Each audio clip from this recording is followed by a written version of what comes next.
Thank you, Mr. Speaker.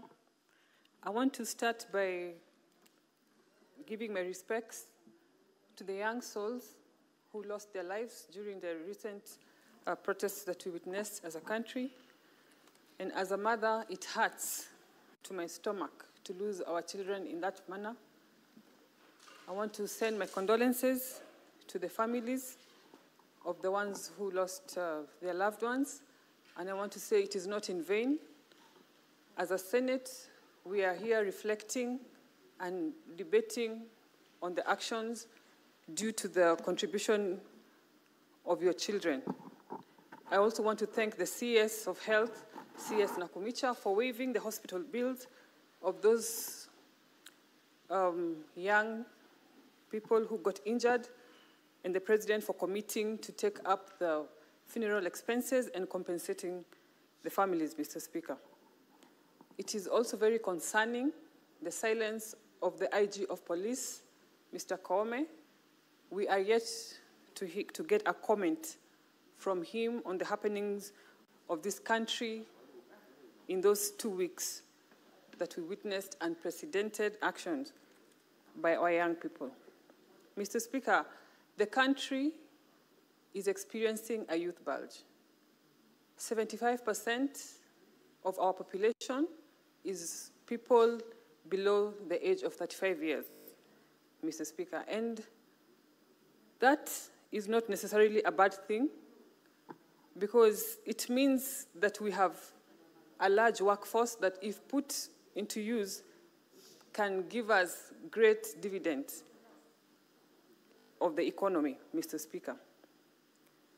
And when the President, His Excellency William Samoei Ruto, took out of office, when he assumed office as the President of Kenya, we have seen deliberate efforts that are aimed at utilizing that youth bulge, Mr. Speaker. The affordable housing project currently is employing between 140,000 youth to 200,000, Mr. Speaker. And you can see that he had thought about this large number of youth. Another program, Mr. Speaker, of the Finya computer, Utoe Dollar, that has been made fun of in this country. It is a program that, if utilized well by our young people and if taken up, can end up turning them into taxpayers, and they can make use of their skills. Because, Mr. Speaker, every year we are churning out between 600,000 and 700,000 young people from our universities, from our TVETs, from our high schools. They come and join the job market, and they don't find employment that is commensurate to their training and aspirations, Mr. Speaker. But another thing that the President has been doing, it is the export of labor. And I've also heard people criticizing this program, saying that we want to make it at home. We can make it at home, and we don't have to export labor to other countries, Mr. Speaker. I want to say that there are families in this country who are poverty-ridden, and all they survive on is sending a member of their family outside the country, Mr. Speaker. One of the leading countries, the Philippines, one of their biggest economy contribution that contributes to 12% of the GDP is a labor export, Mr. Speaker. And those efforts have been done by that country deliberately, and that is what the President has been trying to achieve. I want to challenge the youth. Now that we have affordable fertilizer, we have vast land, available land, agricultural land in the country, I want to challenge them to get involved in agribusiness. There is huge potential in agribusiness, and you can become self-employed, and you can be part of the nation building in that way. Here in Nairobi, our young people are usually used during the political process. We rely on them heavily for campaigns. They are a tool for creating hype for us candidates. But when you get into office, for example, your hands are tied because you want to help them, but the available opportunities are not that many. Mr. Speaker, if I opened for you my DM, my Instagram direct message now, the amount of messages, people requesting me or begging me to assist them get employment, Mr. Speaker. And I have observed this over time, and I have been wondering, I've been asking myself, how long can we sustain this kind of desperation among the youth?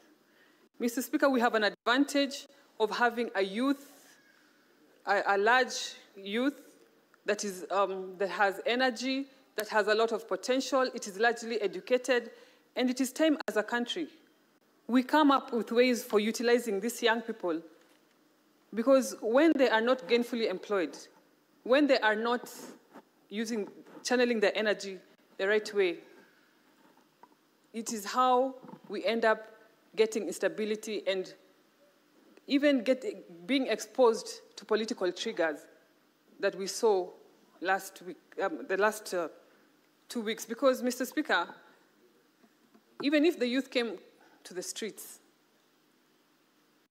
they were coming to the streets because of a lot of other reasons.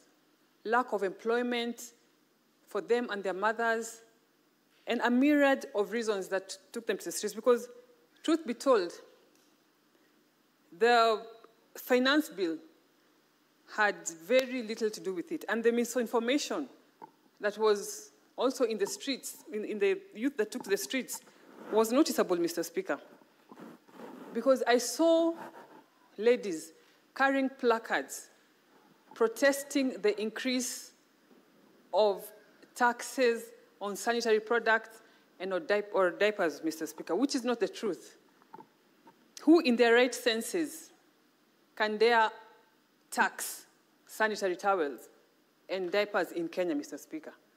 The thing that the government wanted to achieve by introducing an eco-levy on imported sanitary towels and diapers from China, the substandard ones, the bad quality ones, is to have us be self-sufficient in that field, because, truth be told, there is a huge demand for pads and a huge demand for diapers. So if we start and if we grow that industry, it will create jobs for our people, and it is these young people who took the streets are the ones who are going to benefit.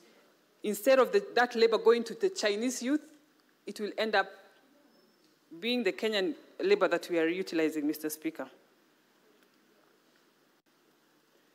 Mr. Speaker, I am on record before this House as tasking the Finance Committee to give me or to give this House an audit on how many of our young people have benefited from the AGPO program.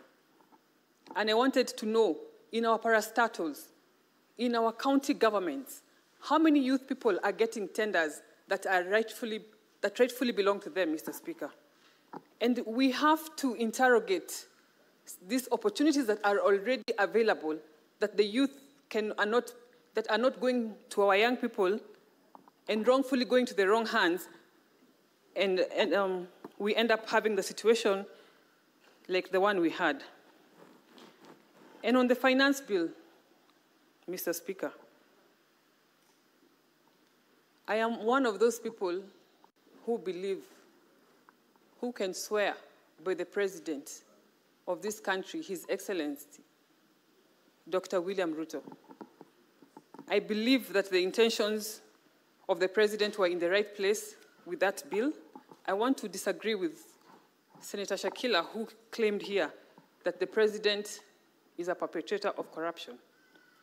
And it's only that this debate is uninterrupted, and that's why we did not raise a point of order. But nothing can be further from the truth, Mr. Speaker. Mr. Speaker, the President's intentions in the right place. In that same finance bill, tea packaging had been exempted from the 16% rate that previously attracted. Eco-levy was placed on every finished product that comes to this country, together with raw materials, potatoes, eggs, onions, and all that, Mr. Speaker. These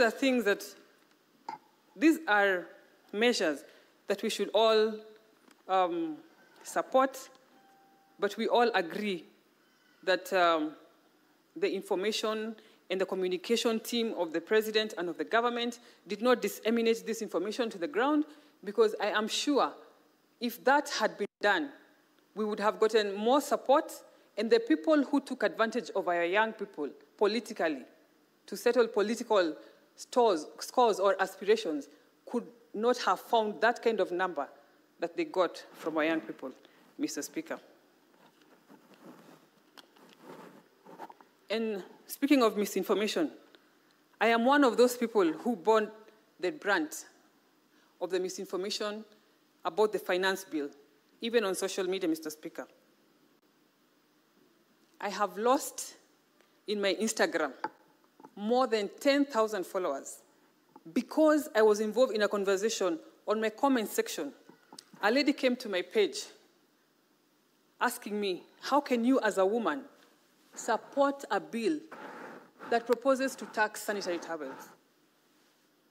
And so I responded to try and explain to her that that is not the case, and locally manufactured sanitary towels were not going to attract the eco-levy. And so she asked me, which local sanitary towels do you use, Karen? And I responded to her, I use tampons. Because, Mr. Speaker, I use tampons. And that was taken as arrogance, as how dare you, you see? But this is stemming from misinformation, Mr. Speaker. And I have earned myself a new name in this country as Shori for tampons, Mr. Speaker. You'll come across it on social media. They are calling me Demo tampons, Shori wa tampons. They even told on me to the president when he was holding the X-Space, he was engaging the young people. They told him that some of the leaders under you are very arrogant. Senator Karen Nyamu is very, very arrogant, based on my statement saying that I use tampons. And Mr. Speaker, this is the first time, because of this finance bill supporting the government position, this is the first time in my life that I am being called arrogant, Mr. Speaker. Those who know me, those who have had the chance to interact with me, will speak of my humility, will speak of my person, my persona, my down-to-earth nature, and far from it. And far from it. And if I was misunderstood, because I certainly was, I want to say to the youth of Kenya, to the women of Kenya who got angry by my statement, that I don't withdraw because I use tampons, but I am sorry for angering you, and I am one of those fighters of the young generation. And I know they were very disappointed that I did not join in this what they were agitating for against the finance bill, but it is because I believe in the president, William Samoei Ruto. And it is up to me to convince you young people that our president has the best intentions for this country. It is not up to me to join you in your misinformation. It is up to me as an ambassador of this government to show you and to win you over and to tell you, be patient. The president is working. He has shown a lot of goodwill so far. He has appointed a task force to audit our public debt, which is one of the biggest reasons why we are here today. our public debt. The Finance Bill 2024 was tailored to remedy some of those things, especially the public debt, to balance that and development, Mr. Speaker. Another thing that my colleagues have also addressed is the issue of corruption. Mr. Speaker, the EACC is letting the country down big time. Because since its inception, we are yet to see heads rolling, Mr. Speaker. We are yet to see the corruption cases that they have prosecuted that have ended up having people serve jail term, or what people would love to see, Mr. Speaker. It should not be business as usual. If they cannot deliver to our people, the EACC, let it be disbanded, and let us have another body that is going to deliver to the people of Kenya. The excuses that they give every other time will not fly anymore. And Mr. Speaker,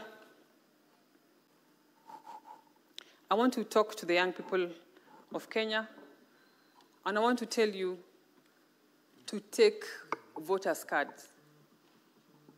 Register as voters, all of you.